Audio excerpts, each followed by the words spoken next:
histoire bien de chez nous aujourd'hui. C'est l'histoire de Créquion.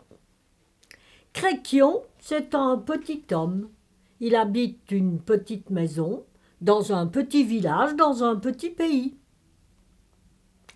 Mais Créquion, il a un grand appétit et une grande pauvreté. Alors, Créquion, il ne mange pas souvent à sa faim. Et 3 repas par jour, ça ne lui est jamais arrivé. Alors les 3 repas par jour, voyez-vous, il en rêve la nuit, mais le jour aussi. Un matin, dans sa cuisine, il prépare une curieuse poudre blanche. Puis il met la poudre blanche dans des petites fioles et s'en va au marché du village voisin pour la vendre. « Venez chercher votre poudre miraculeuse. Qui n'a pas sa poudre miraculeuse? Venez, venez, messieurs, mesdames, elle vous guérira des maux de tête, des maux de dents, des maux d'estomac et même de la gueule de bois. Qui n'a pas sa poudre miraculeuse? Venez, venez. » Quelques naïfs lui achètent de sa poudre et ne tarde pas à se rendre compte que c'est une arnaque. Et le pauvre Créquion doit s'enfuir à toutes jambes. Quelques semaines plus tard, Créquion reparaît, prudent, dans un autre village, un autre marché. Cette fois, il est devin. Venez, mesdames et messieurs, venez, interrogez-moi sur le présent, le passé, l'avenir. Je vous dirai tout, interrogez-moi, mesdames et messieurs. La dame du château de ce village vient justement d'égarer une bague de grand prix que lui avait offert son mari. Et elle est fort ennuyée. Alors elle fait appeler Créquion. « Dis-moi, est-ce que tu pourrais me retrouver ma bague ?»« Ah, oui, mais il y a quand même une condition. »« Hein? Laquelle ? Eh bien, voilà, j'ai besoin de 3 jours. » Et pendant ces 3 jours-là, je dois être logée et nourrie au château. Oh oui, accordé. Ce jour-là, Créquion mange 3 magnifiques repas, arrosés d'un vin, ma foi, pas mauvais non plus. Et tout de même, il se promène dans le château, il observe, il scrute, il fouille un peu, s'en va dans le jardin, regarde dans les buissons, les bosquets, mais nulle part il ne trouve le moindre indice pour retrouver la bague. Le soir, un serviteur vient l'aider à se mettre au lit. Et Créquion pense que voilà déjà une journée terminée. Alors il regarde le serviteur et... En voilà déjà, hein. Le lendemain, comme la veille, Créquion fait 3 merveilleux repas. Et il continue ses investigations.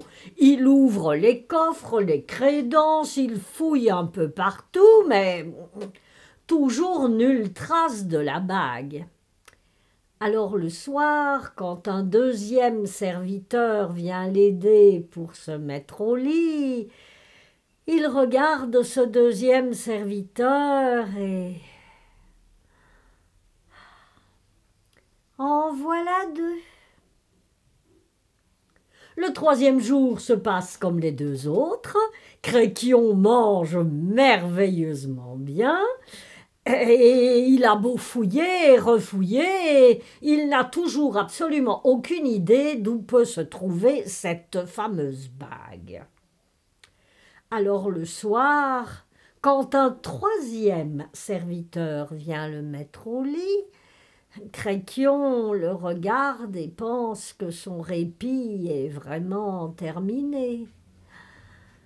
Ah, bon, eh bien, les voilà tous les trois. Le lendemain matin, à l'aube, les trois serviteurs entrent dans sa chambre et se jettent à ses pieds. « Oh, monsieur, vous avez deviné. Oh oui, monsieur, c'est bien nous qui avions volé la bague, tenez, monsieur, on la rend, mais s'il vous plaît, ne nous dénoncez pas. Oh non, monsieur, ne nous dénoncez pas. » Ah. Oui, j'avais deviné que c'était vous qui aviez volé la bague. Mais puisque vous venez la rendre de bonne grâce, je ne dirai rien. C'est promis. Les trois serviteurs sortent, Créquion s'habille, descend au jardin, passe par les cuisines, y prend un petit pain tout chaud. Arrivé dans la basse-cour, il tire un bon morceau de mie. Il en fait une boulette dans laquelle il cache la fameuse bague et jette la boulette par terre. Aussitôt, le plus gros dindon de la basse-cour se précipite sur la boulette et l'avale. Là-dessus, Créquion rentre au château. La dame est à table pour le déjeuner, elle l'attend, Créquion s'assied. « Alors, mon ami, pouvez-vous me dire où se trouve ma bague ?»« Ah oui, madame, oui, faites donc tuer votre gros dindon par votre cuisinier, faites-lui ouvrir le ventre, vous trouverez dedans la bague. Il est probable que vous aurez perdu cette bague en vous promenant et le dindon l'aura mangée. » Aussitôt, on commande au cuisinier de tuer le dindon, de lui ouvrir le ventre, et le cuisinier rapporte la fameuse bague. « Ah, mon ami, vous êtes vraiment un grand devin. Demandez-moi ce que vous voudrez, je vous le donnerai. » Créquion ouvre la bouche pour répondre. À ce moment-là, le seigneur du château entre dans la pièce.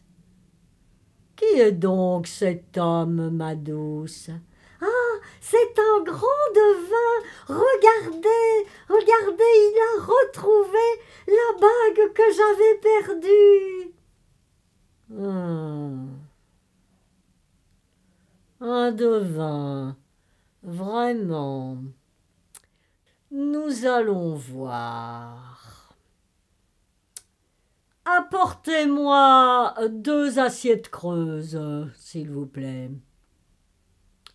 Le serviteur file à la cuisine et en attendant ce qu'il a demandé, le seigneur s'approche de la cheminée, fourrage un peu dans les cendres, on lui apporte les assiettes demandées, il les pose l'une sur l'autre et s'approche avec les assiettes de Créquion.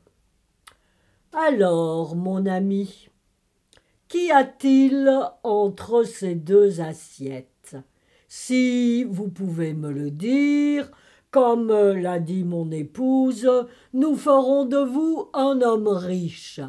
Mais si vous vous trompez, je vous ferai pendre. »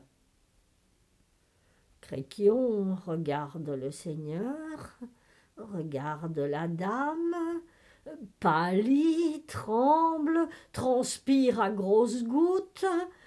« Ah, mon pauvre Créquion, te voilà pris. »« Bravo, mon ami, vous êtes décidément un très grand devin. » Le seigneur a soulevé l'assiette et chacun a pu voir dans l'assiette un grillon.